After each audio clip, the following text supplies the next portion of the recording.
The recent push by the United States to quietly bring Pakistan and Israel closer marks a significant geopolitical shift, one that may appear surprising on the surface, but is rooted in a long, complex, and often understated history of indirect cooperation. Hello, my name is Ashutosh Srivastav and I bring you the best from home and abroad. At first glance, Pakistan and Israel seem fundamentally opposed. Pakistan does not officially recognize Israel and has historically aligned itself with the Palestinian cause. Public sentiment in Pakistan remains strongly critical of Israeli policies, especially in Gaza. Even today, Israeli officials like Ruzan Azhar openly expressed distrust toward Pakistan, underscoring the fragile and cautious nature of any engagement. Yet beneath this visible hostility lies a pattern of pragmatic behind-the-scenes cooperation, especially when driven by larger strategic interests, often under American influence. To understand this, we must go back to the Soviet invasion of Afghanistan. During this period, Pakistan became a frontline state for the US-led effort to counter Soviet expansion. While Israel was not directly involved on the ground, it shared intelligence and strategic alignment with the United States against the Soviet bloc. In this broader anti-Soviet framework, both Pakistan and Israel found themselves indirectly aligned on the same side of the global conflict. This pattern, where ideological differences are set aside for strategic goals, reappeared during tensions involving Iran.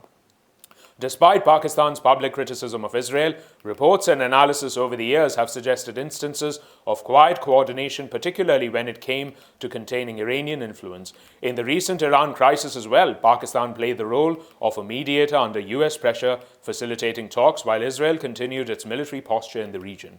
Even if not openly cooperating, both countries operated within a US-led strategic framework. Today's developments suggest a continuation of that logic, but with a new objective: normalization. Washington is believed to be pushing for an expanded version of the Abraham Accords, aiming to bring more Muslim-majority countries into diplomatic relations with Israel. In this context, Pakistan holds immense symbolic value. As a nuclear-armed Muslim-majority nation, its recognition of Israel would reshape perceptions across the Islamic world as well. Now, recent events hint at this shift.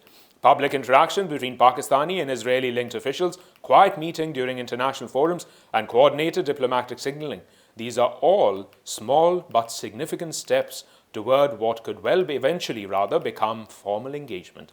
However, this evolving relationship is deeply complicated, not just by current politics but by history itself. Both Pakistan and Israel were born out of partition of India and the partition of Palestine in 1948. In both cases, the creation of a new state was tied to the idea of providing a homeland for a religious community, Muslims in the case of Pakistan and Jews in the case of Israel. This parallel has often been noted by scholars and historians both. Both nations emerged from the collapse of the British imperial rule, both were shaped by the politics of minority identity, and both experienced massive displacement and violence during their creation. But this similarity is also where the tension lies.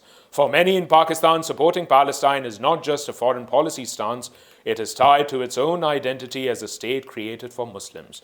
Recognizing Israel, therefore, is seen by many as contradicting that foundational principle. At the same time, geopolitics often demands flexibility.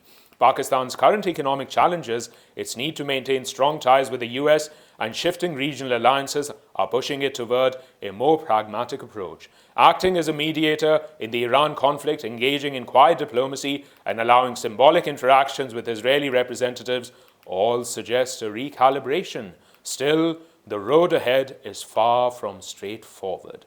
Domestic opinion in Pakistan remains a major barrier. Any move toward formal recognition of Israel would likely trigger significant political backlash. On the Israeli side, deep mistrust persists, with concerns about Pakistan's ties to groups hostile to Israel. Now, what we are witnessing, therefore, is not a sudden alliance, but a slow, cautious evolution shaped by necessity rather than ideology. In many ways, this reflects a broader truth about international relations.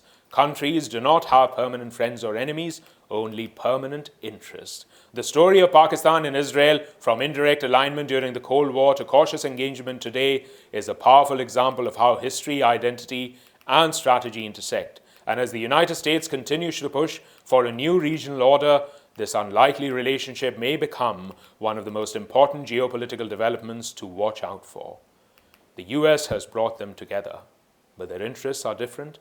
Ideologies may not be that different. Thank you for watching.